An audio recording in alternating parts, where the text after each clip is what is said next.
because I was doing a lot of filming, so I had a lot of pre-film videos, but then after filming I still had to edit the video of the day, so I didn't have a lot of time to do the planning, which I needed extra time on top of that. But yeah, we finally got there. Today is going to be a kind of long one, I think, of my longest one yet, at least I believe so, because I have the most notes of any of the videos so far. So we'll see how long it is. I think it'll be at least 40 minutes.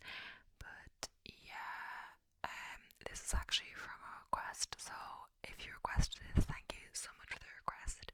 Please consider requesting something. It may take me a while to get around to if it requires planning, and depending what I already had planned or what I already have filmed or etc. like that. So this is actually about Ireland's Vanishing Triangle, and I'm not sure if the person requested this because I said I was from Ireland in different comments or not. I'm not sure. Who knows? Maybe. But I am, and I never heard of this before today. Or not before today, before they commented, which was like 2 weeks ago or more now. And I had since uploaded a different video, but as I said in that video, that was because I was already planning that when I got the request, so of course I'll finish what I'm currently doing before starting a new planning, you know. And also, if you're the person that requested the year exam, I believe, roleplay, I haven't started planning yet, but I've seen the comment, I've responded, so you know, I've seen it, but I haven't got to plan that yet, but I should get to doing that soon, hopefully. I have so many pre-planned videos, so it's always taking a while, but yeah, I have a lot of notes for this one, so I kind of just want to get straight into it. So yeah, this true crime video about Ireland's Vanishing Triangle. So the term Ireland, and of course, as always, I'm going to be reading down on my notes, so it'll be too much to memorize all of this. So the term Ireland's Vanishing Triangle was coined by the Irish media in relation to the unexplained disappearance of 6 women throughout Eastern Ireland in the mid-90s. The assumed first victim in the Vanishing Triangle is one of Ireland's most famous or infamous missing persons case, that of an American woman, Annie McCarrick, who went missing in the spring of 1993. For whatever reason, some cases in this series garnered more attention than others from law enforcement, the media, and the public. By 1998, numerous young women had been reported missing in Eastern Ireland during the previous 5 years. When 19-year-old Deirdre Jacob vanished just yards from her home in the summer of 1998, the then Irish Police Commissioner Pat Byrne set up Operation Trace in the hope of determining if 6 specific cases involving missing women were linked, and if a serial killer or killers were operating throughout the eastern region of Ireland. The number of cases in the series is long disputed, as there are possibly links going back as far as the 1980s. So I think the Vanishing Triangle specifically refers to this Operation Trace, which was the 6 women that I'll talk about first. But further than that, I found 3 women that were missing and 3 that were actually found dead, or their bodies were found, yeah.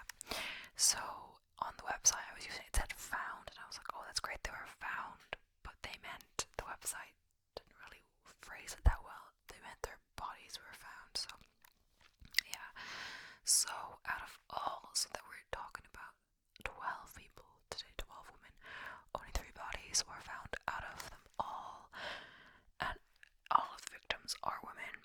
So I think we'll just go in order, and this is for 6 Operation Trace, but I'm not sure if the other ones are involved in the Vanishing Triangle, but it was kind of just on the website, and it's kind of debated if it is or not, but I'm just going to include them all. That's why it's so long. So the first one is Annie McCarrick, and Annie was a 26-year-old single woman living in Sandymount in Dublin at the time she vanished. She was originally from Bayport, Long Island, New York, and had moved to Ireland firstly in 1987 to study teaching at St. decided to relocate to Ireland again in early 1993. During the morning of Friday the 26th of March 1993, Annie called her friend Anna Dyer, I'm not sure if I'm saying that right, and sorry for any mispronunciations of names, as usual, to see if she would like to go hiking with her in Dublin and Wicklow Mountains later that day. Unfortunately, Anne had injured her foot recently and was unable to accompany Annie. It then appears Annie decided to go hiking by herself. It cannot be ruled out that she did not arrange to meet someone else. However, no evidence has ever been found that she planned to meet someone else that Friday. So on the morning of Friday the 26th of March 1993, Annie's two housemates left their apartment to return to their homes in the countryside for the weekend. Annie decided to knit until roughly 11 a.m. and then decided to run a few errands. She visited her local bank in Sandymount and then bought some groceries from Quinn's Worth, also on Sandymount Road. Annie returned home at 3 p.m. but was spotted leaving her apartment at 3:15 p.m. by a young plumber named Bernard Sheeran as he was carrying out work outside her apartment complex. Surprisingly, Annie never unpacked her groceries, which her friends described as unusual for her. A few minutes later, Annie was spotted by a local fast food shop owner named Bruno Broca, I believe. Sometimes I can't read my own writing. Walking along New Grove Avenue towards a bus stop. Then Annie boarded the number 18 bus heading towards the upmarket Dublin suburb of Ranelagh. I'm saying that wrong. Her reason for travelling to Ranelagh was to board another bus that would bring her to the picturesque village of Enniskerry by the Dublin Wicklow Mountains. Annie was spotted queuing for the 44 bus by former work colleague Emer O'Grady. They both boarded the bus, but Emer got off before Annie did. They never spoke whilst on the bus, but Emer is convinced she saw Annie that day. Annie would have reached Enniskerry at roughly 5 p.m. that evening, which is rather late to begin exploring the countryside considering the sunset would start at 6 at that time of year. One thing that puzzled Gardaí at the time was that there was no positive sightings of Annie in the village of Enniskerry that evening. Annie was a tall woman at 5'8", had long flowing curly hair, was wearing a distinctive tweed jacket and had an American accent, making it all the more surprising no one could remember seeing or talking to her. One local woman thought she had sold someone matching Annie's description some stamps in the local post office. Unfortunately, there was no CCTV in the post office at the time. A security guard at a popular pub in the Dublin Wicklow Mountains known as Johnny Fox's came forward to Gardaí claiming he saw Annie in the pub the night she vanished. Sam Dornan had spotted a woman matching Annie's description talking with the man. Sam described the two as being friendly with each other. He described the man as roughly 5'9", between the ages of 24 to 28, clean-shaven, athletic build, brown hair and square-jawed, but he had never seen the man in the pub before. Sam also remembering asking the man-woman to pay a small cover charge, with the man paid, allowing them to access the lounge area of the pub as a band known as the Jolly Ploughman were playing that night. A fellow security guard, Paul O'Reilly, also told Gardaí that he had seen a woman in the lounge description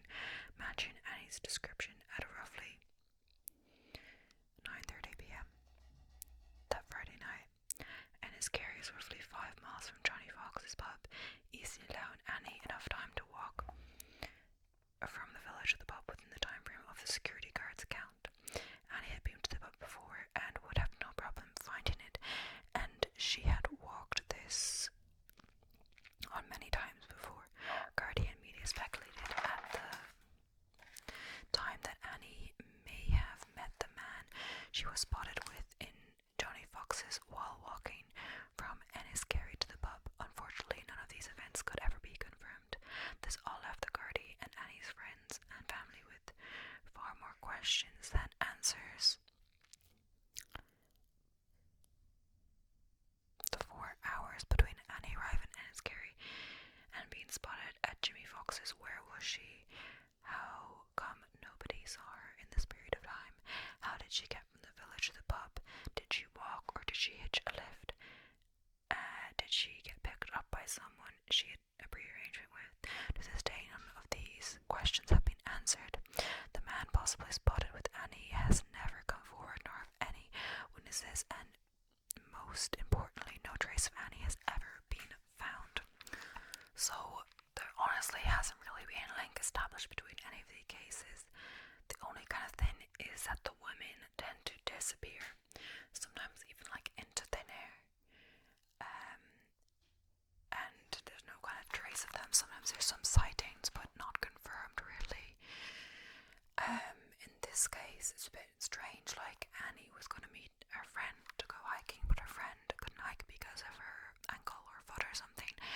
So Annie went by herself, but she went much later in the day, and it seems if she was in that pub, she abandoned the hiking plan and instead decided to just meet her friend or whoever that was. If that was in fact her, we don't even know if it was her or not. We know is that she went on the bus. Who knows what she did or where she went. But as I said, she did know the area and she had been to that pub before, so maybe she had a pre-arrangement to meet someone there. The next case is that of JoJo Dular. So JoJo Dular was a young woman from the county of Callan, County Kilkenny, who by the winter of 1995 had decided to relocate after having spent the previous 2 years working as a waitress in Dublin City. After working in various pubs throughout the city, JoJo, along with her friend Mary Coonan, was offered a more secure job waitressing in a local pub in her hometown of Callan. This security and familiarity obviously appealed to 21-year-old JoJo at the time. In the early morning of the 9th of November 1995, JoJo boarded a bus for Dublin City from her native county of Kilkenny. By this time, JoJo had already moved back to Kilkenny, but she had returned to collect a social welfare payment from a post office in the South Dublin neighbourhood of Harold's Cross. This neighbourhood is 3 miles from Sandymount, where Annie McCarrick resided, and borders Renlane, the suburb where Annie McCarrick boarded the 44 bus heading for Enniskerry. JoJo collected her payment from the post office early that Thursday, which left her at a loose end as her bus back to Kilkenny was not due to leave until 6 p.m, so JoJo decided to return to the city centre to visit a pub known as Bruxelles, a pub she frequented many times when living in Dublin in the hopes of seeing some friends there. I'm not saying that right, but I think that means Brussels in French, but I'm not saying it right. JoJo was delighted to discover that a friend of hers was working behind the bar. They were later joined by JoJo's ex-boyfriend at 2:30 p.m, and according to retired Garda detective Alan Bailey, JoJo and her ex-boyfriend soon rekindled their flame that afternoon. After a few drinks, JoJo decided to spend the night in Dublin. However, JoJo's ex-boyfriend's current girlfriend showed up at Bruxelles. A brief argument ensued, and JoJo ex left with his current girlfriend. The sequence of events had effectively left JoJo stranded in Dublin City, as her bus to Kilkenny had long since departed. For whatever reason, JoJo decided not to spend that Thursday night in Dublin and would now try and make her way to Kilkenny. She headed to the main bus depot in Dublin City, Busseras. Having arrived at the bus depot at 9 p.m, she discovered the only bus remaining that she could take heading towards Kilkenny was a bus that would end its route at the town of Naas, roughly 65 miles from her home, Callan. JoJo reached the Kildare town of Naas at 10 p.m. that night. The driver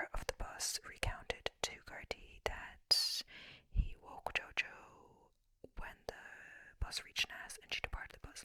By 10 p.m. the town of Naas would have been mostly deserted. However, JoJo decided to continue on with her journey home instead of seeking accommodation in the town. She had no option other than to start walking and attempting to hitch a lift because there was no other buses at this time. Luckily, she was picked up soon by an elderly man who offered her to take her as far as the town of Kilcullen, some 10 miles from Naas. This elderly man recounted to Gardy that he advised JoJo of the dangers of hitchhiking and advised her to seek accommodation for the night in Kilcullen. However, JoJo was determined to get home and decided to continue on hitchhiking in Kilcullen. Again, similar to Naas, JoJo managed to successfully hitch a lift quickly. This time, a much younger man picked JoJo up. He was able to take JoJo as far as the Kilter town of Moon, leaving her some 45 miles from home. By the time JoJo reached Moon, it was 11:30 p.m. The small town would have been mostly deserted by this stage. JoJo then decided to head to the phone box, which would have been one of the few bright lights in town. At the phone box, JoJo decided to call her friend Mary Gulain while attempting to flag down passing cars. JoJo successfully got through to her friend and began informing her about her predicament in getting home. She then started telling Mary about her day in Bruxelles when suddenly a car approached the phone box. JoJo asked Mary to hold on as she attempted to hitch a lift from this car. About half a minute later, she returned to the phone box and informed Mary that she got a lift and that she'll be off. This phone call will be the last time Mary or any of JoJo's friends or family would have contact with JoJo. Despite being widely accepted in public and media circle, Moon may not be the last place JoJo was seen alive. Numerous witnesses from the small village of Castle Dermot, some 4 miles south of Moon, came forward to the Gardaí stating that they had seen a woman matching JoJo's description walking to Main Street of the village close to midnight. The time frame from the witness's account matched with JoJo being driven from Moon to Castle Dermot between 11:30 and 11:40. A man had spotted a woman matching JoJo's description as he walked into a fast food shop. He told Gardy he observed the woman walking up the main street towards a road that would take her towards Carlow, and this would have been the direction JoJo would have to take if she was heading from Castle Dermot to Kilkenny. None of the witnesses' sightings in the village at Castle Dermot could be fully confirmed and made the investigation all the more complex. Roughly a year after JoJo vanished, a taxi man from Waterford, roughly 62 miles from Moon, County Kildare, came forward to Gardaí stating that on the night JoJo vanished, just outside the small village of Kilmacow, County Waterford, he spotted a car parked on the side of the road, and as he drove by, he noticed a man urinating. The taxi driver thought nothing of this until suddenly a young woman matching JoJo's description suddenly belted out of the car through a side door at the rear of the car and proceeded to run onto the roadway. The woman was barefoot and appeared to the taxi driver as if she was trying to escape from the two men. As the woman was making her get away, another man emerged and grabbed the woman by the waist and dragged her back into the car, helped by the first man. The car drove away with all the occupants inside. The taxi driver also recalled that this car was a red Ford Sierra and had English/British registration plates. Again, the timeline in relation between travel between Moon and Castle Dermot, County Kildare to Kilmacow, County Waterford is compatible with the time the taxi driver gave Gardaí in relation to his potential sighting of JoJo. Interestingly, a woman who was driving through the village of Moon at the time JoJo was there spotted a woman matching JoJo's description running from the village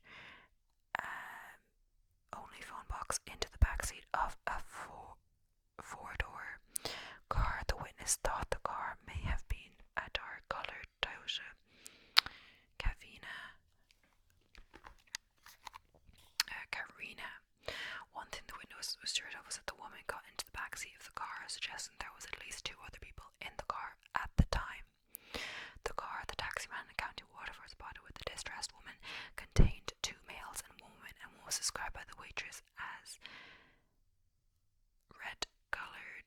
Sierra a car similar in appearance to that of a Toyota Carina. Unfortunately, none of the possible sightings and witness accounts led to the whereabouts of JoJo Dular. None of JoJo Dular's friends or family have seen or spoken to her since she called her friend that November night. So, just something to note, Gardaí is the Irish word, kind of the Gardaí for the police. If you didn't know, I didn't clarify that. Also, this is going to be quite long since I've only got through 2, and there's 11 women, I believe. No, 12, sorry. So, this will be a while. And also, the other thing was, it's quite strange that JoJo, after her plan fell through with her ex-boyfriend, that she decided to go home this way because it's, quite dangerous, and maybe she didn't have money to stay in the city, but I'm sure she had other friends, her friend working at the pub or something like that, that she could stay with, as she'd been living in Dublin for like 2 years, so I'm sure she could find someone else than just her ex-boyfriend to stay with. So her plan was to stay with the ex-boyfriend because the current girlfriend showed up. She ditched that plan, decided to go home, but because it's hard to get buses at certain times, especially to rural places, there was no bus for her to get, so that's what kind of caused this whole predicament. But yeah. So next up we have Fiona Bender. So Fiona was a hairdresser and part-time model from Tullamore, County Offaly, a large rural town in Irish Midlands, 60 miles west of Dublin City. At the time of her disappearance, Fiona was 25 years of age and 7 months pregnant. During the summer of 1996, Fiona was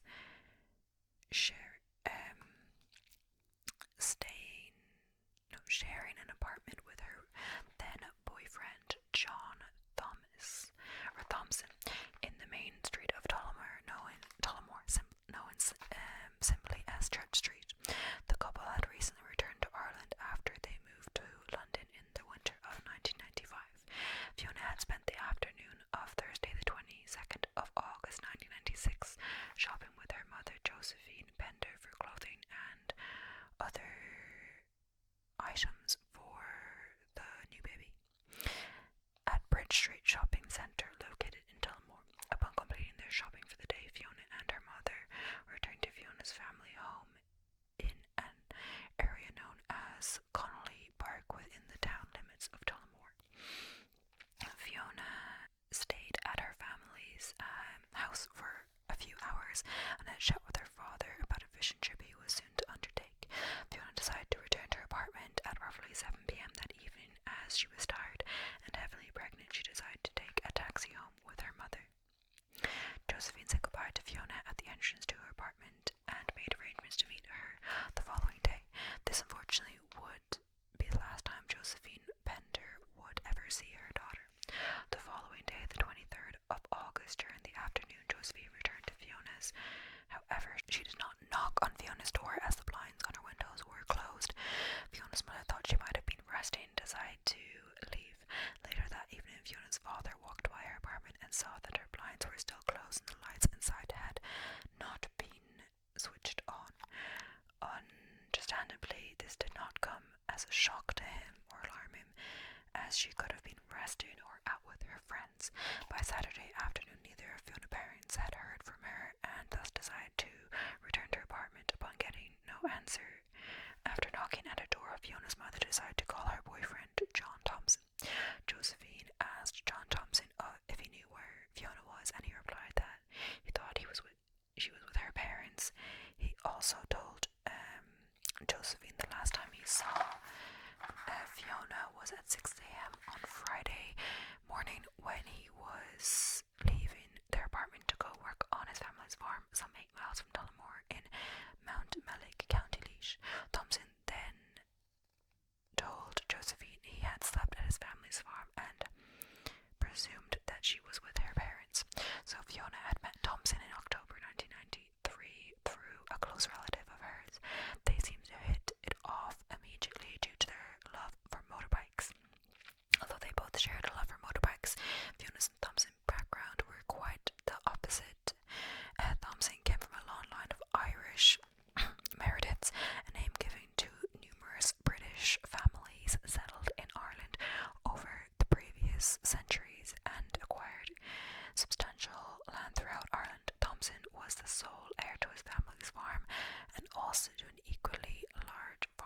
his uncle.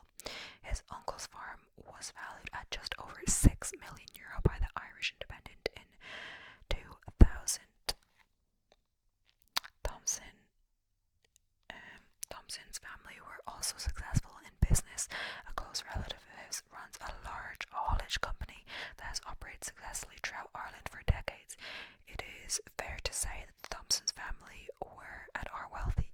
However, Fiona came from a more humble background and grew up in a suburban part of Tullamore and had little to no experience of farming. Her father, Sean, was an artist and from a struggle to make money. Notwithstanding this, it had been widely reported that Fiona grew up in a happy environment and had wanted for little. Despite the difference in Fiona's and Thompson's background, Fiona was described as bubbly, outgoing, and happy, whereas according to retired guard detective Alan Bailey, Thompson was known as shy, introverted, and broody. The couple seemed determined to build a life together. Fiona was an attractive woman with distinctive long blonde hair and known throughout the town of Tullamore.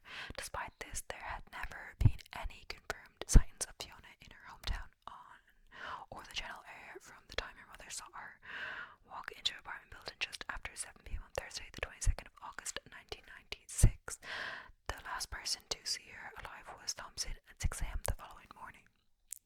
Two notable witnesses have, however, come forward to the Gardaí about two separate incidents around the time Fiona vanished. The first witness told Gardaí that sometime around 2 a.m. on Friday the 23rd, he'd been walking home from the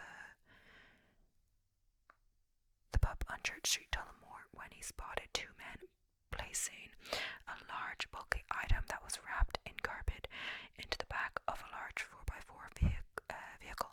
The Garda have never been able to find the two men, nor has anyone come forward with an explanation of the event. The second witness told Gardaí that also on Friday morning, while he was driving on a small country road to the Slieve Bloom Mountains, some 20 miles from Tullamore, a 4x4 vehicle with one occupant came driving towards him erratically at an extremely fast speed. He did not get a good look at the driver, but did remember the vehicle and had a large sticker on the windscreen that read "Keep her lit," similar to the action of the first witness. Nobody came forward with an explanation to Gardaí. So on the 24th of April 1997, John Thompson, along with his father Archie and three sisters, were arrested in relation to Fiona's disappearance. After 12 hours of questioning, all of them were released without charge, as there was no evidence to link them to Fiona's disappearance. John Thompson were heavily critical of the Gardaí and their arrest. John Thompson told the Irish Times that he took a dim view of his arrest, but also went on to say it is just not good enough for them to suggest that we disposed of her and leave it at that. He suggests that it was impossible for Fiona to vanish from a busy town centre without being seen. I feel that someone might have something, but is afraid. No further arrest has ever been made in relation to Fiona's disappearance, nor has any trace of her ever been found. Despite reports from neighbours that John and Fiona could be heard arguing at times, no evidence of any form of struggle or any crime were found at their apartment during the Gardaí's forensic examination. There is simply little evidence of anything that could explain the presumed abduction and murder of Fiona and her unborn child. So yes, in real life she seems to disappear into thin air, kind of. No one has seen her, like, since her mother last saw her. The boyfriend, his father and sisters were arrested, but released since no evidence could link them to the disappearance. So next up we have Ciara Breen, who was younger than the rest. She was only 17.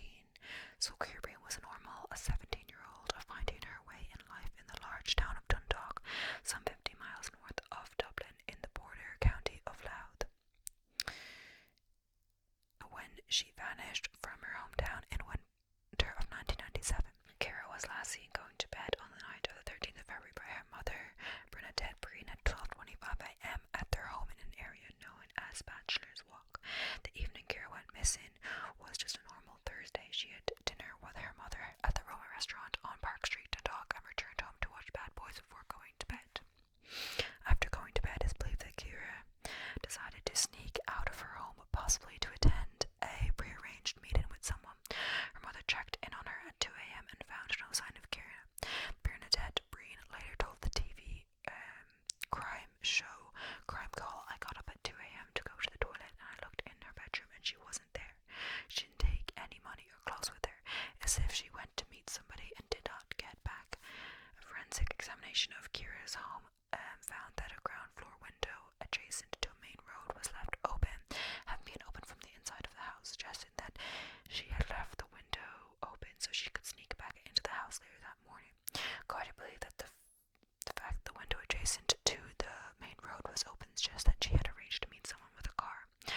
suggests that Kira went to meet a local older man that night. The initial Gardaí investigation found through Kira's friends that Kira had in fact been in contact with an older man in the days before her disappearance.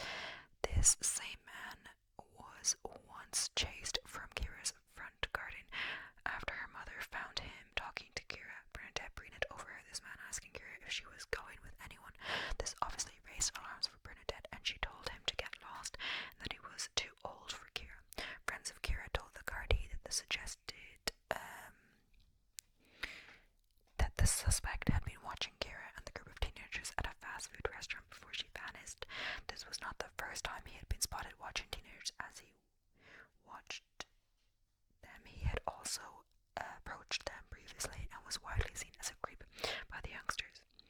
Whilst in the fast food restaurant, the suspect was seen in deep conversation with Kira by her friends. The same friends overheard the suspect asking Kira if he could see her later, and she replied, "I'll sneak out of my house when my mother goes to bed." According to Kira's friends, she regularly snuck out of the house late at night. Gardaí have since rechecked this story with Kira's friends, and their accounts have remained the same as they did in 1997, leaving Gardaí with little reason to doubt their accounts of these disturbing events. Despite having a normal teenage problems in the years before her disappearance, Kira had largely calmed down and settled by the summer of 1996. She had once ran away from home to Northern Ireland, but returned home to talk of her own accord a few days after running away with a female friend. By the time Kira vanished, she had enrolled in local education in the hope of developing skills that help her find employment when she was a bit older. Kira was described by her tutor, Rosaline Bishop, as shy, not streetwise, but not gullible, and had a trusting nature. Such traits could well have made Kira a target for an older predator. Disturbingly, the Gardaí investigation found that a local group of pedophiles had been operating in the Dundalk area at the time of Kira's disappearance. So it was widely believed that Kira fell victim to a local person from the Dundalk area. Dundalk is a border town on the Republic side of Ireland, which was regularly used for IRA activity during the 1990s for purposes such as smuggling, the concealing of illegal weapons, and a hiding place for individuals wanted in connection to crimes in Northern Ireland. The town was widely seen as lawless and was known locally as El Paso. This is not the type of town a stranger would choose to abduct a teenage girl from, and such a predator would have definitely stood out to locals if he was trying to groom teenage girls from the area. No reports of any sightings of such a predator was ever reported to Gardaí, nor did they find any evidence of a suspect from outside the town of Dundalk. According to the Irish Independent, a man who died whilst in Gardaí custody in 2017 was the chief suspect in relation to the disappearance of Kira Breen. The newspaper named the man as Liam Mullen, who was 55 years of age at the time of death on the 6th of July 2017. Mullen was also from Bachelors Walk, Dundalk, County Louth, and would have been 35 years old at the time of Kira's disappearance. No trace of Kira has ever been found, according to sources of the Irish Independent. If Kira's body was ever found, Mullen would have been charged in relation to her murder. Mullen was arrested in 1999 and later in 2015, but was never charged with any crimes. So, yeah. Next up, we have Fiona Sinnott. Okay. So, at the time of disappearance, Fiona Sinnott was a young mother living in the rural village of Ballyhead, County Wexford, some 90 miles south of Dublin City. Fiona was a young single mother. Her daughter, Emma, was 11 months old at the time of her mother's disappearance. Fiona is the only victim of Ireland's Vanishing Triangle that was a mother when her life was tragically taken. Although, as previously mentioned, Fiona Bender was expecting her first child when she vanished in the summer of 1996. So 19-year-old Fiona Sinnott spent the night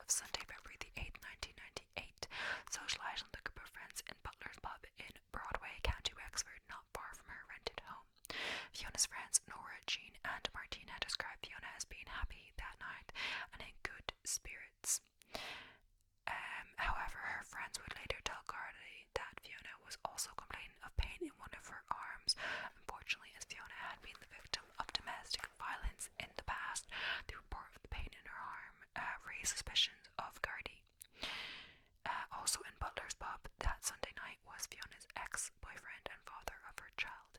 He did not join Fiona or her friends and spent the night drinking at the bar alone. About late midnight, Fiona left Butler's pub with her ex-boyfriend and nobody else.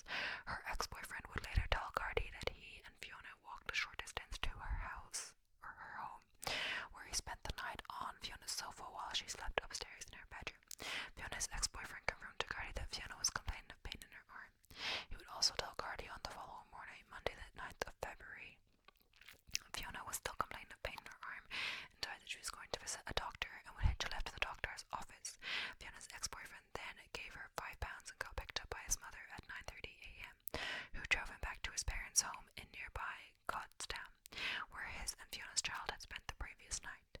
Fiona never arrived at the doctor's office. No sightings of her hitchhiking have ever been reported, nor has anyone come forward to Gardaí stating they gave Fiona a lift that morning. In the days following, or the days after Fiona's disappearance, neighbours reported seeing numerous black bin bags outside of her home in Ballyhit. When the Gardaí searched Fiona's home and forensically examined it, they discovered no evidence of foul play. The investigators were struck by how clean the house was, considering the fact that a single mother lived there with her 11-month-old daughter. Fiona's landlord would later tell Gardaí that whenever he visited Fiona's home, there would be bits and pieces everywhere, as would be expected in any house with such a small baby, such a young baby.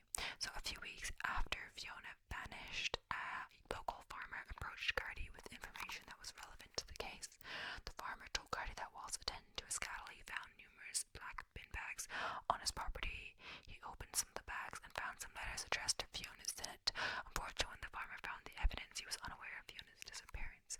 He presumed it to be just another case of illegal dumping, which is a widespread problem in Ireland, and burnt the evidence. Tragically, no trace of evidence relating to Fiona's in it has ever been found. So, yeah, and the final case in the Vanishing Circle, not the Vanishing Circle, but in the Operation Trace, I believe, is Deirdre Jacob. So, Deirdre Jacob is perhaps the last victim that disappeared in Ireland's Vanishing Circle, because it's debated what exactly counts.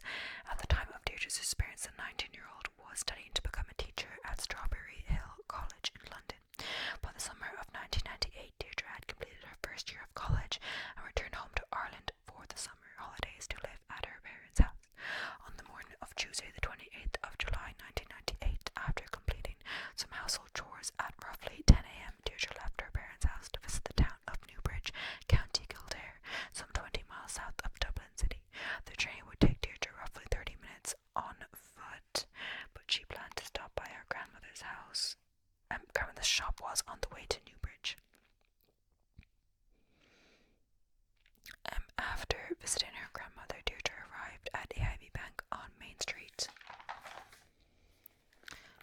Newbridge, at roughly 2:20 p.m. to collect a bank draft. Upon completing the bank draft, Deirdre headed to a nearby post office and sent the bank draft to London to pay for her second year of college.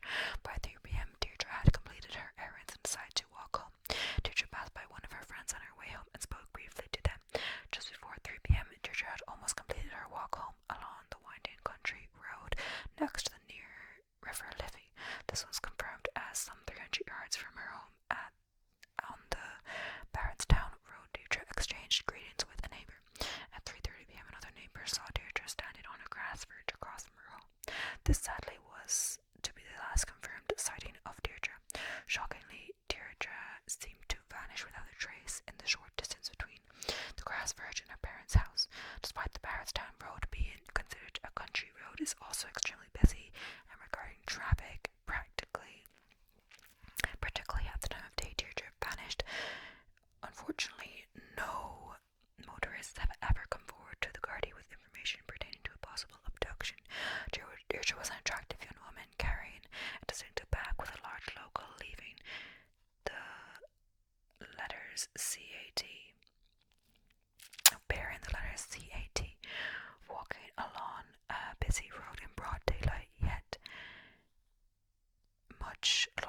many of the victims within Ireland's vanishing circle, Deirdre seemed to disappear into the thin air. So yeah, she was right beside her parents' house. Two neighbours had just seen her, one just before, and she seemed to vanish before she made it to the house, which is very, very strange behaviour, really. Let's get a sip of water. Okay, so the next three are missing, but I'm not sure if they actually count towards the vanishing circle, but I saw they were counted on this website and Wikipedia as well, so I will include them.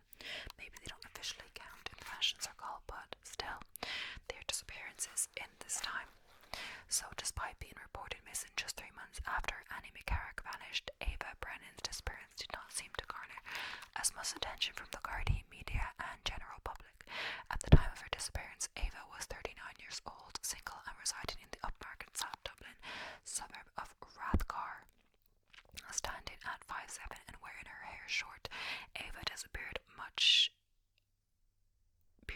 younger than her 39 years. It had been widely reported by her family and friends that Ava appeared 10 years younger than her actual age. According to Ava's family, she was a creature of habit and enjoyed a quiet life based on routine.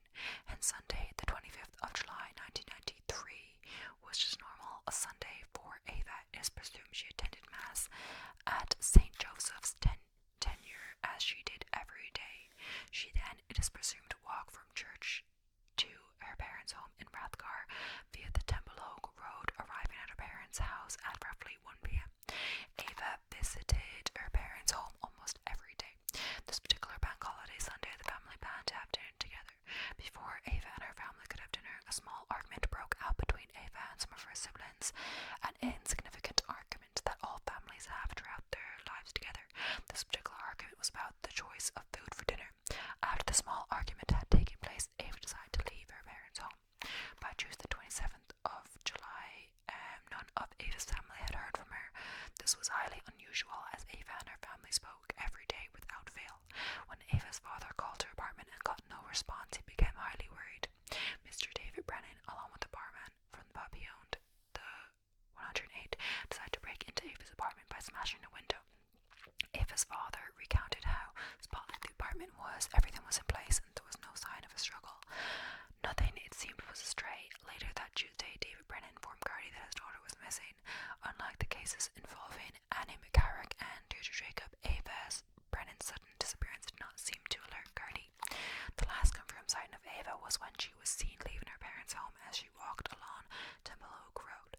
First, almost definitely appears that Ava did not return to her one-bed apartment at Madison House Rathgar later that day.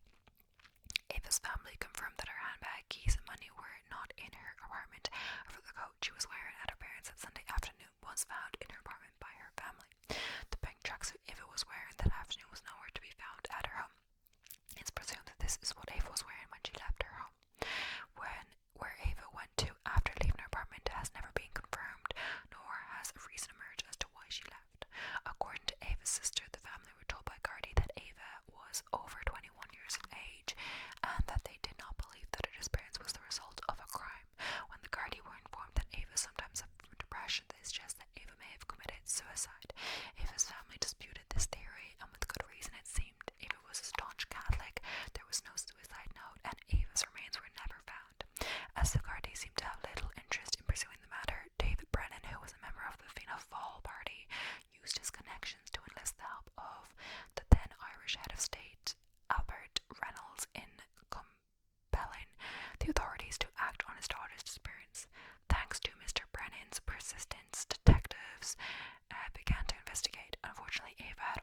shared a small apartment with. During the afternoon of Monday, the 3rd of January 1994, as reported by Mark Wall,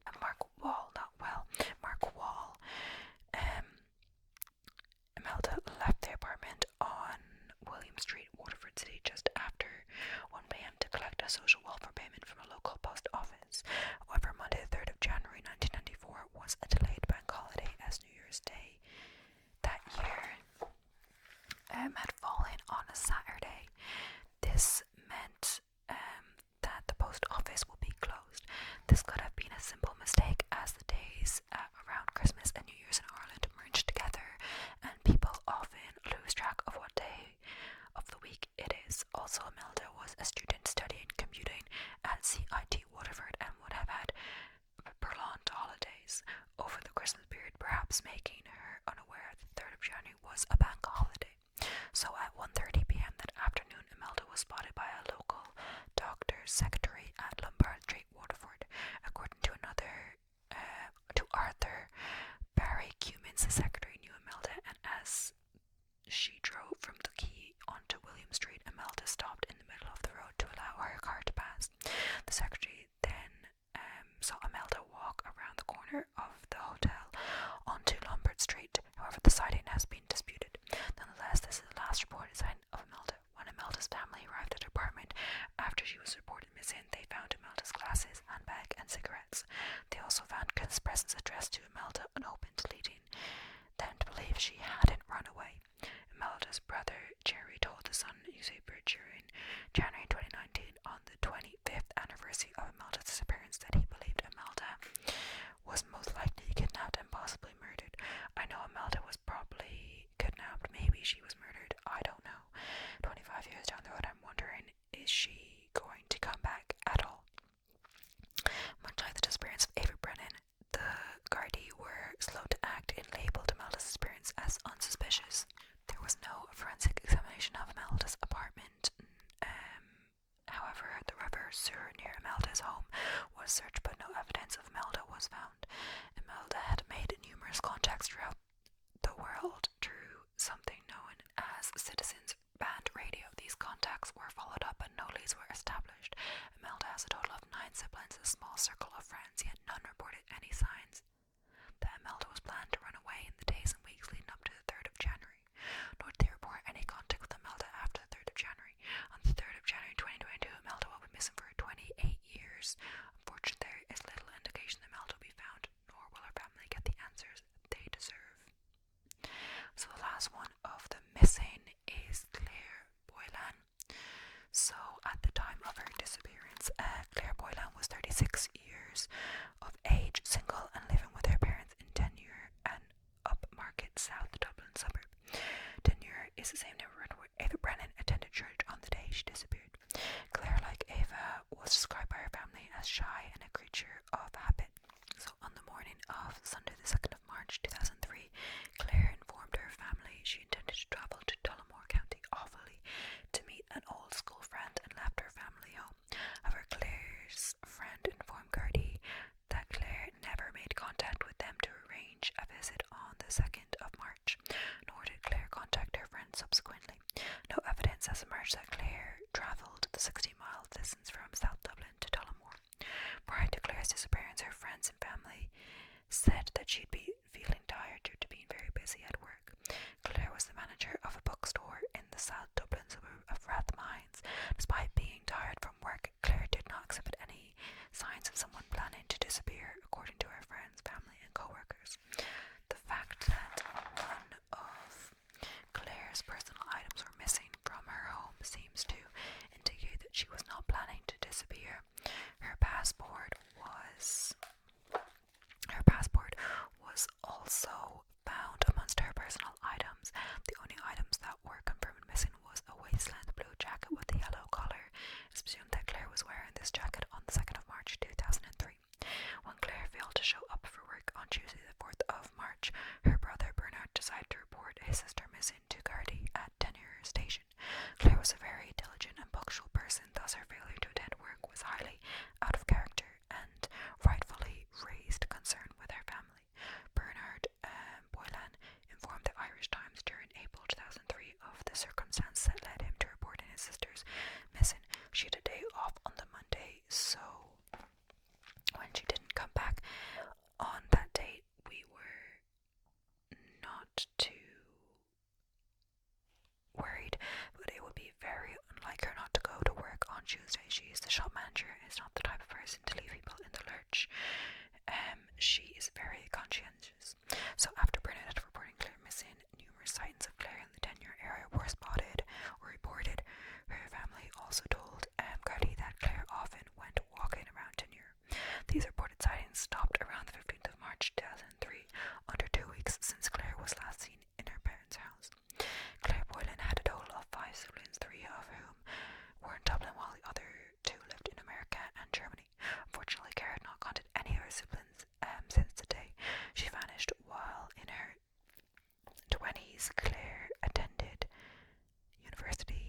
have since been contacted, and just like Claire's family had no contact with her.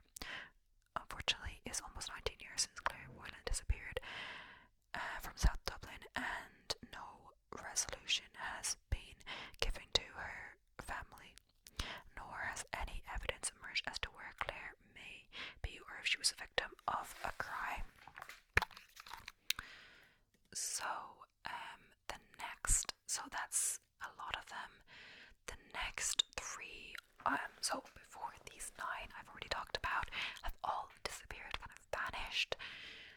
There have been a few sightings, but they haven't been confirmed, as we have spoken about. But the next 3 their bodies have been found, so they are confirmed dead. So, and I believe they were also all a bit older than the girls in this. Not always, but yeah, not that that's related anyway. But these were all found dead. So Antoinette Smith. So on the 11th of July 1987, Antoinette Smith decided to attend a David Bowie concert at Slane Castle, County Louth, and it's still a popular concert venue, Slane Castle. It's also where like Harry Styles was playing recently. Anyway, so just 30 miles north of Dublin City, with a close friend who also was Antoinette's neighbour.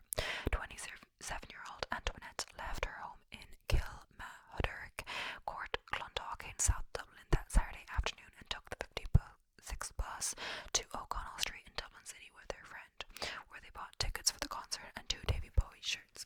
Antoinette had arranged for 2 children to spend that night with her ex-husband Carl, leaving her free for the night. Having now purchased their tickets, Antoinette and her friend took one of the allocated buses to Slane Castle at roughly 3 p.m. By 11 p.m, both women had returned to Dublin City from the concert. The next stop for Antoinette and her friend was a nightclub known as La Mirage on Parnell Street, where they met up with 2 other friends.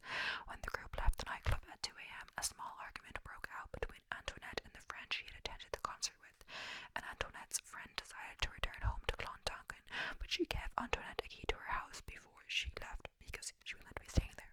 But now Antoinette's 2 other friends decided to also go home. They walked with Antoinette to a taxi rank on O'Connell Street, where they took a taxi home to Ballymun.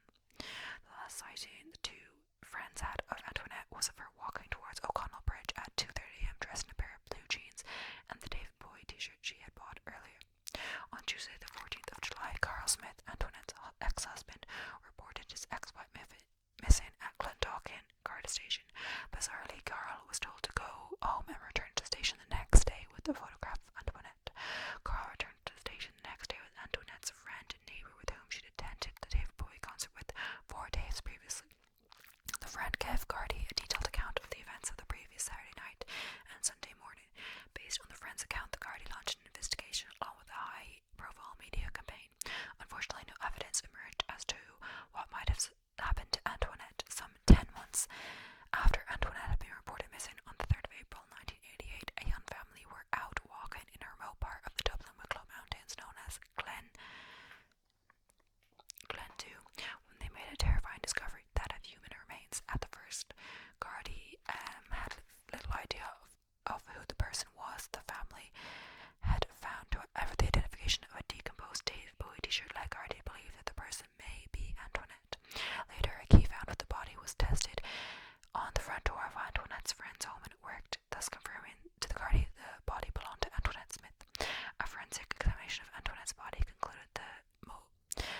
She soon decided to return to Old Town shop etc. to buy Santa hats for her children. This would be the last time Patricia's family saw her. On Christmas Day 1991, during the afternoon, Patricia Doherty's husband arrived at Dallas Garda station to report his wife missing. When Patrick told the Gardaí that the last time he saw Patricia was 9 p.m. on the 23rd of December, they became suspicious as to why it had taken so long for Patricia to be reported missing, especially at Christmas time. When asked about this, Patrick told the Gardaí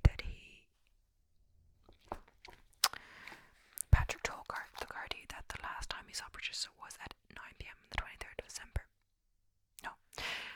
Patrick told Gardaí that his wife had recently started a new job at a prison guard at Mountjoy Prison, and she often worked long erratic shifts and sometimes merged into one another.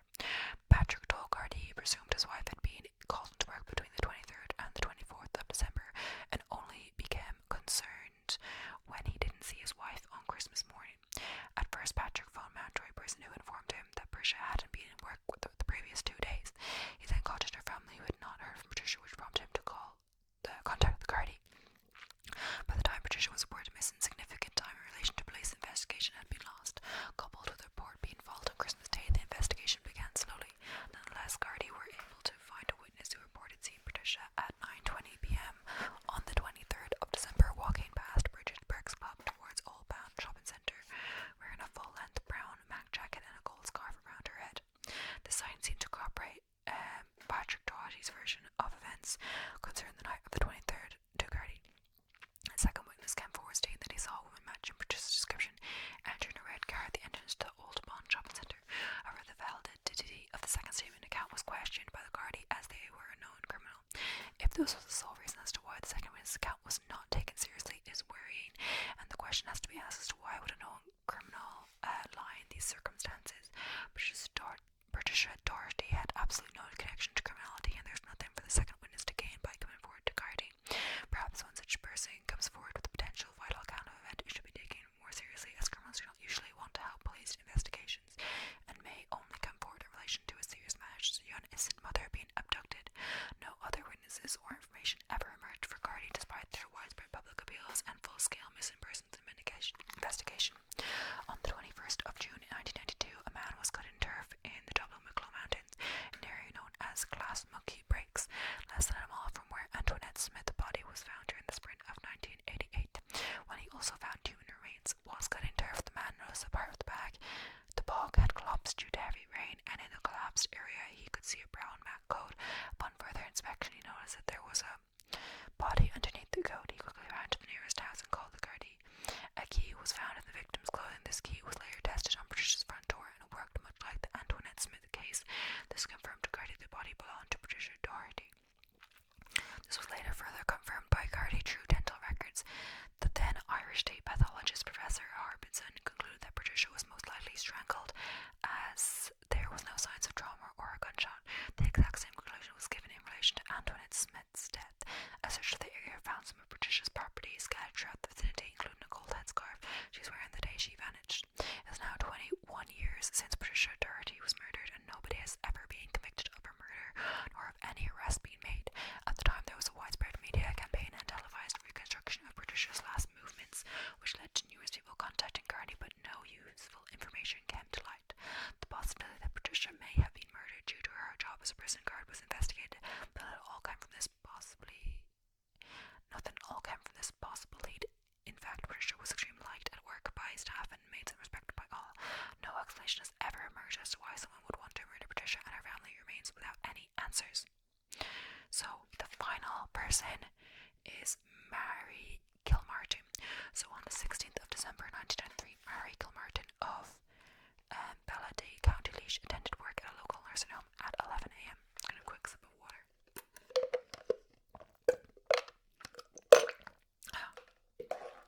As this Thursday was close to Christmas, a party was organised at Mary's workplace. At 4 p.m. that day, after the Christmas party, 2 of Mary's female workmates dropped her home and watched her walk in her front door. Mary's workmate has asked if she would like to meet up again later, as the staff from the nursing home had arranged another party later that night. Mary said she might go to the party, however her friends knew this was extremely unlikely, so Mary didn't like to venture out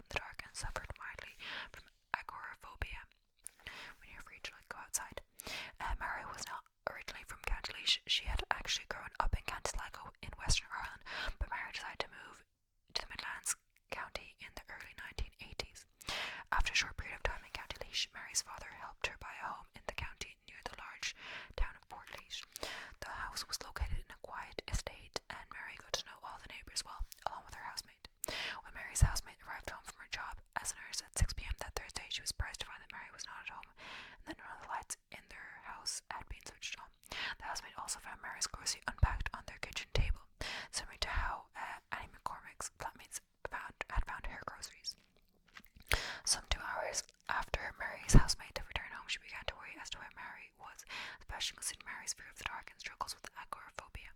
The housemate decided to contact the nursing home where Mary worked and was told that Mary had left the nursing home shortly before 4 p.m. and had not attended the second party arranged later that night. Surprisingly, Marie's housemate did not further investigate this and went to bed for the night. The next morning, Friday the 17th of December, the housemate contacted a neighbour who was married to a local detective sergeant at Portlaoise Garda Station, who thusly informed the relevant Gardaí. Thankfully, in this particular case, the Gardaí acted quickly due to Mary's mental health, her agoraphobia and fear of dark. A forensic examination of Maria's home uncovered no evidence as to what may have led her sudden disappearance. Gardaí did, however, uncover a true check on Mary's phone records. At roughly 4:20 p.m. on Thursday, the 16th of December, a phone call was made to Mary's landline. This particular call had lasted over 2 minutes, and Gardaí were certain it was Mary who talked to the caller due to the time of the call and its duration. Gardaí quickly traced the call to a payphone just outside Portlaoise near St. Vincent Hospital, and also established that no other calls were made from the payphone around the time of the call to Mary's house. A witness later came forward saying that she saw a lone male enter in the phone box at the time the call was made to Mary's landline. She described the man as roughly 30 years of age, 5'6" to 5'9" in height, and having dark hair. This particular individual had never been identified. Gardaí also made inquiries around Mary's neighbourhood, but nobody had seen Mary after she was dropped home at 4 p.m. For the next 10 weeks, there was little to no progress in the investigation. A local woman did come forward to Gardaí, saying that she saw Mary on Friday morning, the day after she disappeared, in a local supermarket, looking confused and dishevelled. Unfortunately, this woman did not know Mary, and the sighting couldn't be confirmed. By the time the summer of 1994 began, no evidence had emerged what may have happened to Mary Kilmartin. However, on Friday the 10th of June, a local prison officer named Thomas Deacon informed local guard Tom Flynn that he had found a body in an area known as Pim's Lane near Mountmellick, County Laois, some 16 kilometres from Mary's home. The body was discovered in a bog beside a drainage ditch with a cement block placed on the body, which would be to be an effort to keep the body at the bottom of the bog. There was also an effort to conceal the entrance to the bog by placing a ram and a home heater over the entrance. A lady's coat was found draped over the body. The coat would later sadly be identified as belonging to Mary Kilmartin, and further confirmation was made through jewellery and dental records. The area where Mary was found was considered very remote and known locally as a legal dumping site, which led Gardaí to believe the culprit was a local person. State pathologist Professor Harbison carried out a post-mortem at Tullamore Hospital and concluded that Mary had been strangled due to damaged thyroid cartilage. Sexual was, however, ruled out because Mary was found with all of her clothing intact. For surely one can speculate on such a finding. Yes, it is difficult to dress a dead body, but not impossible, particularly if two were involved, or the victim may have been sexually assaulted and forced to put their clothes back on by the culprit and murdered at a later time. As grim as that may be, unfortunately, the question has to be asked: was Mary's body too badly decomposed to confirm sexual assault? Forensically, if this was the case, surely sexual assault cannot be fully ruled out. 2 weeks later, after Mary's body was discovered, 2 males aged in their 20s and 50s were arrested. The older individuals, well known to Mary, was said to be acting suspiciously in the days after Mary vanished and had previously cut turf in the area Mary was found. However, neither individual confessed to a crime, nor was there enough evidence to begin court proceedings. Some 14 years after Mary vanished, 3 other individuals were arrested, 2 men aged in their 40s and 60s and a woman aged in her 60s. Again, these individuals were released without charge. No further arrests have been made in relation to Mary's murder. Thanks to Mary's daughter Anya's tireless work, Mary's case has remained a priority for Gardaí. Anya has also launched numerous media campaigns through newspapers, radio and television, all to help bring in law and overdue justice for her brother. So yeah, that is the last case we'll talk about today. So the last 3 ones I talked about were the missing people that their bodies were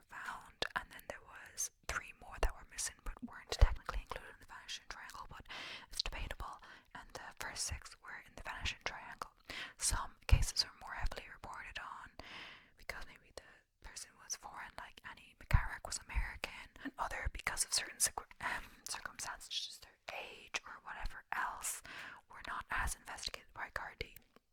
No clear reason why